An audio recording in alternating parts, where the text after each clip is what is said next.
Olá pessoal, bem-vindo ao Resfriando, seu portal sobre refrigeração. Meu nome é Diego e hoje estarei apresentando a aula 12 sobre condensadores. Os condensadores são equipamentos utilizados para eliminar o calor que está no fluido refrigerante para o ambiente externo. Se a gente olhar um ciclo ideal, a linha de condensação é representada do ponto 2 ao ponto 3.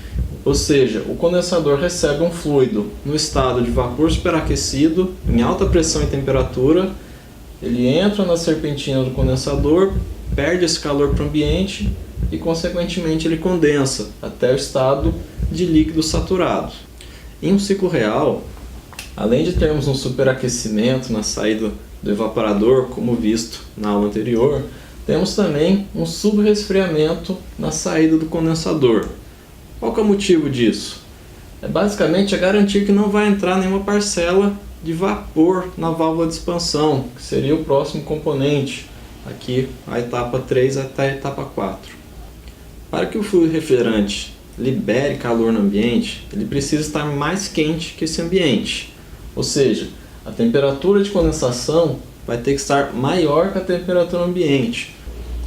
Um detalhe importante a ser considerado na seleção de condensador é o ΔT, que é justamente essa diferença de temperatura entre a condensação e o ambiente externo. Normalmente, os catálogos de condensador indicam ΔT de 10. É um valor meio padronizado, que atende a maioria das aplicações. Porém, é possível selecionar com ΔTs maiores ou menores do que esse. É uma maneira muito semelhante ao que é aplicado em evaporadores. Também relacionado a evaporadores, quando você pega um ΔT maior, ou seja, você está condensando a uma temperatura bem maior que a do ambiente, você consegue, consequentemente, utilizar um condensador menor, uma serpentina menor. Se o ΔT for pequeno, você precisará de um condensador maior. Então, varia de acordo com a sua aplicação. Em média, um ΔT de 10 já é bem aceitável. Como o condensador vai estar sempre instalado em ambiente externo, não vai ter o risco de formar gelo na sua serpentina, como acontece em evaporadores. Também porque sua temperatura de condensação normalmente é uma temperatura alta. Então, a serpentina pode ter um aletado muito mais compacto, ou seja, você pode ter uma serpentina com mais aletas por polegadas. Então, aqui no exemplo, a gente tem uma serpentina de evaporador com 5 aletas por polegadas, é um espaçamento adequado, você consegue manter um tempo sem ter formação de gelo no evaporador, porém para um condensador não há essa necessidade de ser tão espaçado. Você consegue pegar, por exemplo, 10 aletas por polegadas. Você aumenta a área de troca da sua serpentina, deixando o seu condensador muito mais eficiente. A capacidade dele fica muito maior. A serpentina microcanal, ela possui uma grande área de troca, porque o fluido não é transmitido mais através de um tubo de um diâmetro largo, ele é transmitido através de microcanais e depois o calor é transmitido através dessas aletas. É um modelo de serpentina que está ganhando força agora no mercado de refrigeração comercial. Já é muito comum em refrigeração residencial, equipamentos de ar-condicionado, e é um equipamento muito eficiente, apesar de ter um custo um pouco mais elevado em comparação a uma serpentina tubaleta. Como o condensador troca calor com o ambiente externo, ele está sujeito às variações climáticas, tanto ao longo do ano quanto ao longo do dia. Então, quando você tem um sistema frigorífico definido, você já tem uma temperatura de condensação fixada. Porém, a temperatura ambiente pode variar. E esse ΔT acaba sofrendo uma variação para mais ou para menos também. Em períodos quentes, esse ΔT diminui, que o ambiente aquece, porém a sua temperatura de condensação está fixa. E quando isso acontece, você acaba perdendo capacidade de condensação. Por outro lado, quando o ambiente está mais frio, períodos de inverno ou períodos à noite, essa temperatura ambiente cai, o ΔT aumenta e a capacidade de condensação também aumenta.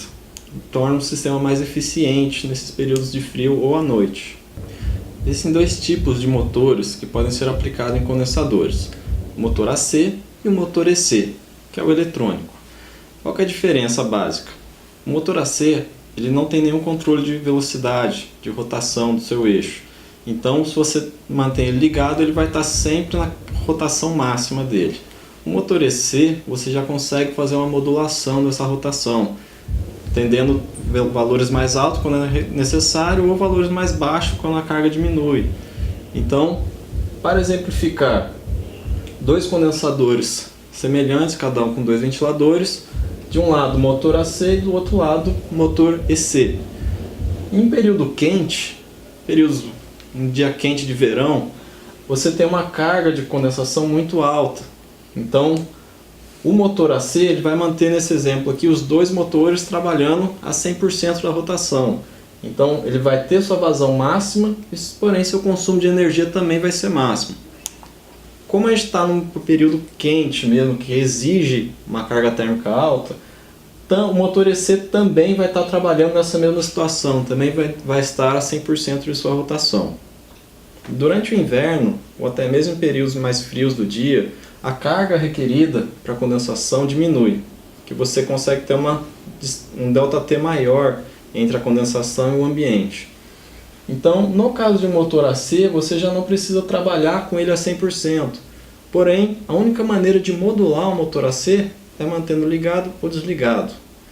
Nesse exemplo, como temos dois ventiladores, a gente consegue manter um ligado e o outro não. Ou seja, o consumo de energia aqui vai cair para 50%. Ou vai estar sempre a 100% ou a 50%. E nesses casos, às vezes o 50% ainda é maior do que a carga que você precisa. Então você está trabalhando com excesso de vazão que você precisa e está consumindo mais energia do que você precisa. Já os motores EC, você consegue modular a rotação deles. Ou seja, você não precisa desligar nenhum deles, apenas regula a sua rotação, de modo que eles atendam exatamente a vazão que você precisa e o consumo de energia acaba sendo o limite que você precisa, não gastando mais do que o necessário. Os condensadores também podem ser montados numa estrutura junto com o compressor. Essas estruturas são chamadas de unidades condensadoras. Então temos alguns exemplos desse modelo. Repare que o ventilador do condensador normalmente ele é direcionado em sentido do compressor, isso para auxiliar no seu resfriamento. Bom pessoal, essa foi a aula 12 sobre condensadores, espero que tenham gostado. Caso queiram assistir outras aulas, fica aqui para assistir a aula 11 sobre evaporadores e aqui para assistir a aula 10 e 9 sobre compressores. Não se esqueça de se atualizar no nosso site e obrigado, até a próxima.